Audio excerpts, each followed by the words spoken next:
வணக்கம். நல்ல நேரம் நிகழ்ச்சியின் சார்பாக அத்துணை சப்ஸ்கிரைபர்களையும் எல்லா அன்பு உள்ளங்களையும் எனது நண்பர்களையும் வருக வருக என வரவேற்பதில் பெருமகிழ்ச்சி கொள்கிறேன். வக்கரதுண்ட மகாகாய சூரிய கோடி சமப்பிரபக அவிக்னம் குருமே தேவ சர்வகாரியேஷு சர்வதா. தென்னாட்டுடைய சிவனை போற்றி என் நாட்டவர்க்கும் இறைவா போற்றி. நண்பர்களே, இந்த புத்தம் புதிய வீடியோல உங்கள் அத்துணை வேரையும் வரவேற்பதில் மிக்க மகிழ்ச்சி கொள்கிறேன். கடவுள் சொல்லும் தீர்ப்பு சீரீஸ் ஆஃப் எபிசோட்ஸ் வரிசையில் இன்றைக்கு நம்ம பேச போறது தனுசு ராசி. காலபுருஷ தத்துவத்துக்கு பாக்கியஸ்தானம் 9ஆம் இடம், குரு பகவானுடைய மூலத்திரிகோண ஸ்தானம் என்று சொல்லக்கூடிய 12 ராசியிலேயே அதிகமான பாசிட்டிவிட்டி சுபத்துவம் எங்க இருக்குன்னா தனுசுல தான் இருக்கு. அப்படிப்பட்ட தனுசு ராசிக்கு இந்த வீடியோவில் எப்படி சொல்ல போறோம்னா, அறிமுக பகுதி, அதுக்கு பிறகு ஏன் எனக்கு இந்த கஷ்டங்கள், அதுக்கு பிறகு என்ன செய்தால் வாழ்க்கை எங்க போகிறது, அதுக்கு அப்புறம் என்ன செய்தால் எனக்கு நல்லது நடக்கும் 4ஆம் பகுதியில், 5வது பகுதியில் கடவுள் சொல்லும் தீர்ப்பு, 6ல் பரிகாரம். இப்படிதான் இதை எடுத்துட்டு போறோம். இந்த வீடியோவை பார்க்கறதுக்கு முன்னாடி உங்களோட ஃப்ரெண்ட்ஸ், ஃபேமிலிஸ் அண்ட் ரிலேட்டிவ்ஸ்ல தனுசு ராசி அன்பர்கள் மட்டும் யாராவது இருந்தாங்கன்னா தயவு செய்து ஒரு சின்ன உதவி, அவங்களுக்கு இதை ஃபார்வர்ட் பண்ணிடுங்க. உங்களுக்கு இது பிரயோஜனப்படுதோ இல்லையோ, ஆனால் தனுசு ராசியில் இருக்கக்கூடியவர்களுக்கு இந்த வீடியோ வாழ்க்கையில் பெரிய மாற்றங்களை கொண்டு வரக்கூடிய ஒரு பதிவாக இருக்கும். தனுசு ராசிக்கு 2-3 குணாதிசயங்கள்ல முக்கியமான ஒரு குணாதிசயம் என்பது ஓவரா நம்புறது. ஒருத்தரை ஒரு விஷயத்தை அதிகப்படியான பிலீஃப் என்பது தனுசு ராசிக்கு உண்டு. அதே மாதிரி ஓவரா கவுக்குறதும் தனுசு ராசி தான். மற்றவங்களை ஓவரா நம்புறதும் தனுசு ராசி தான், மற்றவங்களை ஓவரா கவுக்குறதும் தனுசு ராசி தான். தனுசு ராசியை பொறுத்த வரைக்கும் சுகபோகமா வாழணும், பெரிய அளவில் ஸ்ட்ரெயின்லாம் எடுத்துக்க மாட்டாங்க. இயற்கையிலேயே நல்ல லெகசி இருக்கும், அல்லது பெரிய அளவில் பணம் சம்பாதிக்கக்கூடிய யோகங்கள்லாம் தனுசுக்கு உண்டு.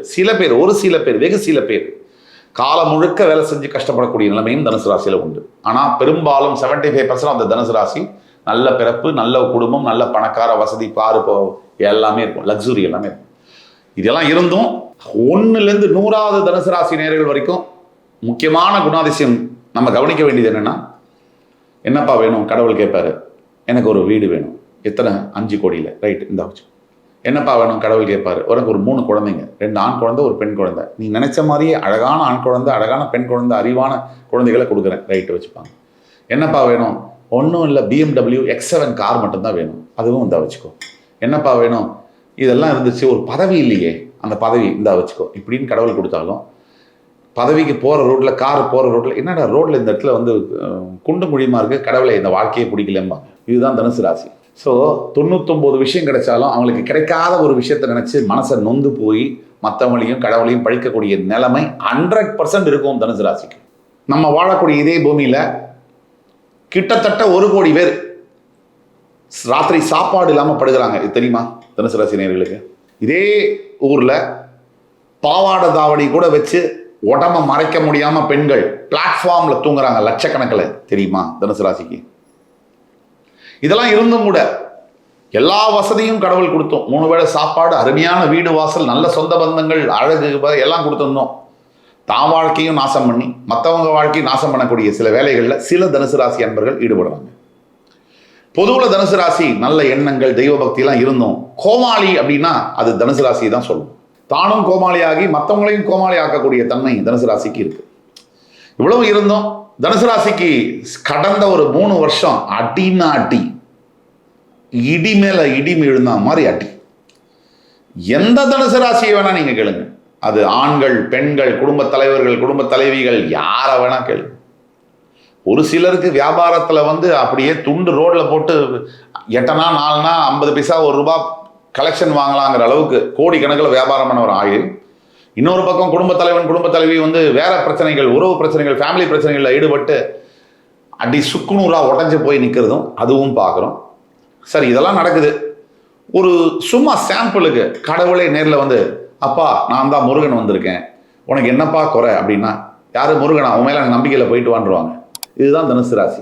ஏன் இந்த கஷ்டங்கள் தனுசு ராசிக்கு? 2ஆம் பகுதியை பார்க்கும்போது முதல் விஷயம், யாரை நம்பணுமோ அவங்கள நீங்கள் நம்ப மாட்டீங்க, யாரை நம்பக்கூடாதோ அவங்கள நீங்கள் அசாத்தியமாக நம்புவீங்க. டிஸ்பிலீஃப், நாட் டிஸ்பிலீஃப், டிஸ்பிலீஃப்னு சொல்லுவோம். அதாவது ஒரு விஷயம் உண்மையாக இருக்கும், அதை நீங்கள் பொய்ன்னு நம்புவீங்க. ஒரு விஷயம் பொய்யா இருக்கும், அதை உண்மைன்னு நம்புவீங்க. இந்த மாதிரி இருக்கக்கூடிய அந்த ஸ்டாட்யூர் அப்படிங்கிறது வெரி டேஞ்சரஸ் டு லைஃப். அது ஆணாக இருக்கட்டும், பெண்ணாக இருக்கட்டும். இதனால் வரக்கூடிய விளைவுகள் என்பது ரொம்ப மோசமான விளைவுகள். அதில் இது ஒரு பிரச்சனை. ஏன் இந்த கஷ்டங்கள்? 2வது கஷ்டம் ஹைப்பு. ஏதாவது ஒரு சின்னதாக ஏதாவது நல்லது நடந்தாலும் ஒரே ஹைப், உடனே உடனே நான் இப்போ அந்த தெரு என்ன விலை, இந்த ஊர் என்ன விலை, இது தனுசு ராசி. சோகம் வந்துட்டாலும் எல்லாமே போச்சு, லைஃபே போச்சு, வேஸ்ட்டு, எல்லாமே வாழ்க்கையே வேஸ்ட்டு அப்படின்னு நினைக்கக்கூடியது. மூன்றாவது, ஏன் இந்த கஷ்டங்கள் தனுசு ராசிக்கு அப்படின்னு பார்க்க போனால், தேவையில்லாத நட்பு. இது பெண்களுக்கும் ஆண்களுக்கும் தேவையில்லாத நட்பு. அவங்க சொல்றதை கேட்டு தான் வாழ்க்கையை தானே நம்பி அழிச்சுக்கிறது, சிந்திக்கிறது இல்லை. எடை போட்டு இது தவறு, இது கரெக்டு, இதில் என்ன பாசிட்டிவ் அட்வான்டேஜஸ் டிஸ்அட்வான்டேஜ், இதில் என்ன அட்வான்டேஜஸ் டிஸ்அட்வான்டேஜ் நிறுத்தி நிதானமாக சிந்திக்கக்கூடிய அமைப்பு தனுசு ராசிக்கு இல்லை. இது ஆண்களுக்கும் பொருந்தும் பெண்களுக்கும் பொருந்தும். ஊரார் பேச்சை கேட்டு தன்னுடைய வாழ்க்கையை கெடுத்துக்குது. இதுக்கு மேல இன்னொரு பெரிய பிரச்சனை என்ன, தனுசு ராசிக்கு கூட இருக்கவங்களாம் கரெக்டாக கேட்டதை சொல்லுவாங்க. இந்த பிரச்சனைகள்னால தான் அதிகப்படியான கஷ்டங்களை ஃபேஸ் பண்ணிட்டு இருக்கீங்க. இப்போ வாழ்க்கை தனுசு ராசி எதை நோக்கி போகுது, தனுசு ராசிக்கு வாழ்க்கை எதை நோக்கி போகுதுன்னா, இதை சொல்லணும், நான் சொல்லித்தான் ஆகணும். தற்சமயம் 3ல் ராகு, 4ல் சனி, அர்த்தாஷ்டம சனி மறந்துடக்கூடாது. 7ஆம் பாவத்தில் இருக்கக்கூடிய குரு ராசிநாதன் 8க்கு உச்சமடைய போறார். அப்புறம் 9ஆம் இடத்துல கேது. இதுதான் இப்போ தற்சமய நிலை. வாழ்க்கை எதை நோக்கி போகுதுன்னா, இன்னும் சிக்கல், இன்னும் போராட்டங்கிற மாதிரி தான் போயிட்டு இருக்கு. உடனே வீடியோ கமெண்ட்ஸ்ல போனேன், என்ன சார் ஆல்ரெடி கஷ்டப்படுறோம், நீங்க என்ன, நான் குடுகுடுப்பாண்டி இல்லை, அஸ்ட்ராலஜர். நல்ல காலம் பிறகுது நல்ல காலம் பிறகுதெல்லாம் சொல்ல முடியாது. எது உண்மையோ எது எது சத்தியமோ அதை துணிவாக தான் பேசி ஆகணும். இதை எடுத்துக்கிறது அவங்களோட மனப்பான்மையை பொறுத்தது. நல்லதாகவும் கெட்டதாகவும் மாறி மாறி எடுத்துப்பாங்க. சில பேர் கெட்டதையும் நல்லதாக எடுத்துப்பாங்க, அனுபவம்னு எடுத்துப்பாங்க. நல்லதையும் சில பேர் கெட்டதாக எடுத்துப்பாங்க. நல்லதாக பேசினா கமெண்ட் பண்ணுறாங்க, எல்லாமே பொய், எங்கள் வாழ்க்கையில் எல்லாமே தப்பாக நடக்குதுன்னு. கெட்டதாக உண்மையை சொன்னால் எல்லாமே கெட்டதாக சொல்கிறீங்களே, நல்லதாக சொல்லுங்கன்றாங்க. இது ஒரு விந்தை. எல்லாரையும் எல்லா நேரத்திலையும் திருப்திப்படுத்தவே முடியாது. அதற்கான வேலையில நம்ம இல்லவே இல்லை. நம்ம பேசுறது உண்மையா பேசணும், அது மட்டும்தான் இருக்கும். உங்க மனசுல நீங்க தைரியத்தை வரவழைச்சுக்கணும். தனுசு ராசியை பொறுத்த வரைக்கும் எதிர்காலத்தில் அடுத்த 1.5 வருஷம் 2 வருஷம் ரொம்ப ஒஸ்டா இருக்க டைம், கவனமாக இருக்கணும்ன்றதுக்கு தான் இதை சொல்றோம். உடனே கவலைப்படுறதுக்கோ வருத்தப்படுறதுக்கோ அழுகிறதுக்கோ இதை சொல்லலை. என்ன பண்ணணுங்கிறத சொல்றோம். ஸோ முதல்ல உங்களை நீங்க மாத்திக்கணும். சும்மா மேஜிக் பட்டன் அமுத்தினா எல்லாம் நடந்துடாது. உங்களை நீங்க மாத்திக்கணும். நீங்க என்ன வேணா பண்ணுங்க, எந்த முடிவு வேணா எடுங்க, ஆனா உங்களை நீங்க முதல்ல டேக் கேர் பண்ணிக்கணும். அந்த பேசிக் ஃபண்டமெண்டல் புரிதல் என்பது உங்களுக்கு வேணும். அடுத்தது, வாழ்க்கை கொஞ்சம் ப்ராப்ளமேட்டிக்கான பீரியட் நோக்கி தான் போயிட்டு இருக்கு. என்ன செஞ்சா எனக்கு நல்லது நடக்கும், இதுதான் அத்தனை தனுசு ராசிக்காரர்களும் கேட்கறது. என்ன செஞ்சா எனக்கு நல்லது நடக்கும்?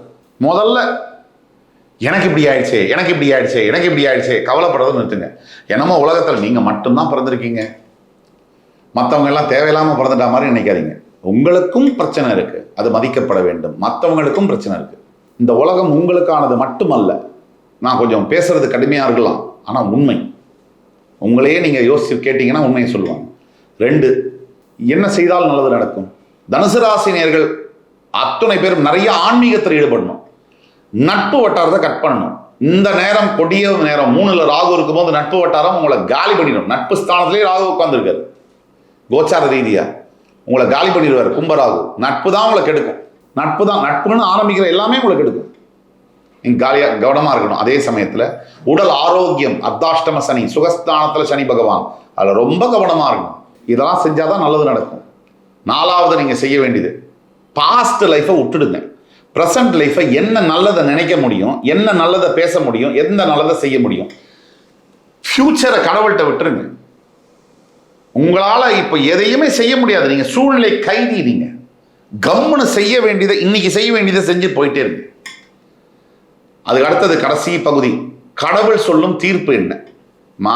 எல்லாருக்கும் இருள் வந்த போது விளக்கொன்று உண்டு, பகை வந்த போது துணை ஒன்று உண்டு, மழை வந்த போது குடை ஒன்று உண்டு, எதிர்காலம் ஒன்று எல்லோருக்கும் உண்டு அப்படிங்கிற மாதிரி அடுத்த ஒரு வருஷம் 1.5 வருஷம் கடினமான நேரமாக இருந்தாலும் கூட கடவுள் சொல்லக்கூடிய தீர்ப்பு என்பது, கடவுள் சொல்றது உங்க பக்கம் நான் இருக்கேன், நீங்க என்ன கவலைப்பட்டாலும் கவலைப்படலைனாலும் நான் உங்களை காப்பாற்றுவேன், நான் உங்க கூட நிற்பேன், உன்னோட பிரச்சனையில நான் பங்கெடுத்துக்குவேன், நான் உன்னுடைய மோசமான நிலைமையில உன் கூட கண்டிப்பா நிற்பேன் அப்படிங்கிறது தான் கடவுள் சொல்லக்கூடிய உறுதியான செய்தி.